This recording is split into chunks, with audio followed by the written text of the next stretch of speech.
je souhaite vous parler de feedback, ou de rétroaction si vous préférez. En effet, la notion de feedback est essentielle dans tout processus de communication, raison pour laquelle un praticien PNL se doit de savoir donner un feedback dans les règles de l'art. Feedback est un terme anglais dans lequel il y a feed qui veut dire nourrir et back qui veut dire en retour. Un feedback est donc une nourriture en retour, un retour d'information qui nourrit celui qui la reçoit. Et nourrir vos interlocuteurs d'informations, c'est leur faire un véritable cadeau.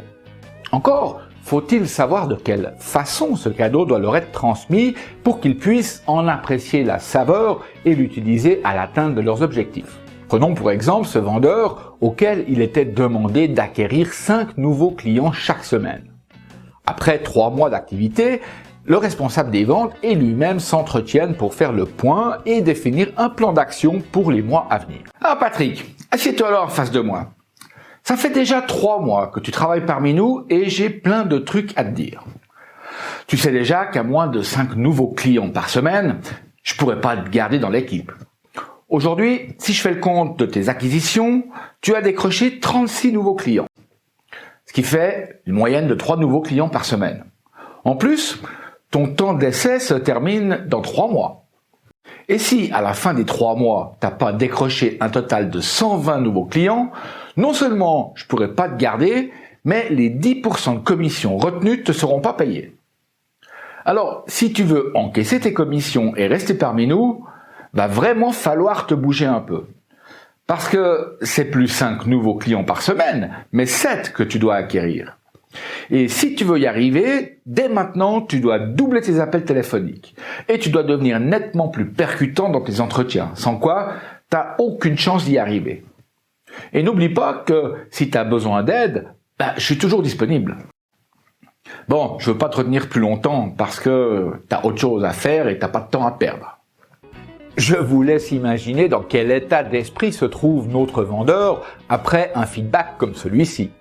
Vous conviendrez avec moi que ce n'est pas vraiment motivant et que la pression engendrée sur notre vendeur n'a que peu de chances de l'amener à réaliser ses objectifs. Voyons maintenant comment un PNListe responsable des ventes aurait pu donner un feedback constructif. « Ah Patrick, je suis content de te voir. Tiens, choisis une chaise autour de cette table. Ici, on sera mieux pour discuter toi et moi. » Alors Patrick, ça fait déjà 3 mois qu'on travaille ensemble et je suis assez curieux d'entendre tes impressions après cette période. Qu'est-ce que tu souhaiterais me dire sur la qualité de ton travail depuis ton premier jour ? Ici, notre chef des ventes met tout en œuvre pour créer le rapport avec notre vendeur. Il quitte l'espace personnel de son bureau pour se rendre en position neutre autour d'une table. Il laisse à Patrick le choix de la chaise et lui pose une question ouverte, cadrée sur son travail pour découvrir sa carte du monde, sa réalité personnelle. Après l'avoir attentivement écouté et s'être synchronisé à son vendeur, notre chef des ventes poursuit de cette manière. Bon Patrick, je crois avoir compris tout le plaisir que tu as à travailler ici. J'ai aussi entendu tes doutes comme tes inquiétudes quant aux résultats obtenus. Maintenant, j'aimerais te faire part de mes observations. D'abord, sache que j'apprécie de te voir prospecter chaque jour au téléphone. Ce qui m'a beaucoup plu, c'est que tu es allé chercher des informations sur notre produit phare vers tes collègues. Et quand j'observe ton ratio entre tes rendez-vous et le nombre de ventes, je constate que tu convertis en vente un rendez-vous sur 4. 25%, c'est pas mal pour un début. Alors, j'aimerais partager avec toi 3 pistes d'amélioration pour atteindre tes objectifs. La première serait d'augmenter le nombre de rendez-vous. Peut-être que tu pourrais un peu modifier ton fil rouge téléphonique. Essaye aussi de varier tes plages horaires pour faire des appels. La deuxième piste serait d'améliorer ton ratio de vente par rendez-vous.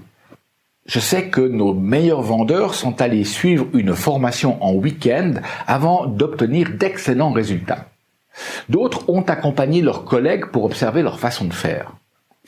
Mais tous ont vraiment réussi à faire décoller leurs ventes en très peu de temps. Ce que je peux faire pour t'aider, c'est d'organiser une rencontre avec un coach. J'en connais un qui a cette capacité à rendre les gens conscients de leur talent et moi je sais que tu en as beaucoup. Moi je suis convaincu que tu as toutes les qualités pour faire ce métier.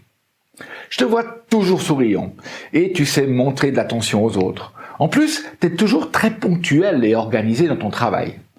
Alors, même si je ne sais pas encore quelle piste te conviendra le mieux, ce que je sais, c'est que tu peux faire très fort.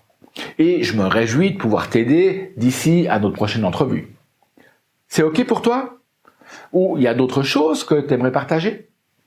Alors, qu'avez-vous observé de différent par rapport à notre premier chef de vente?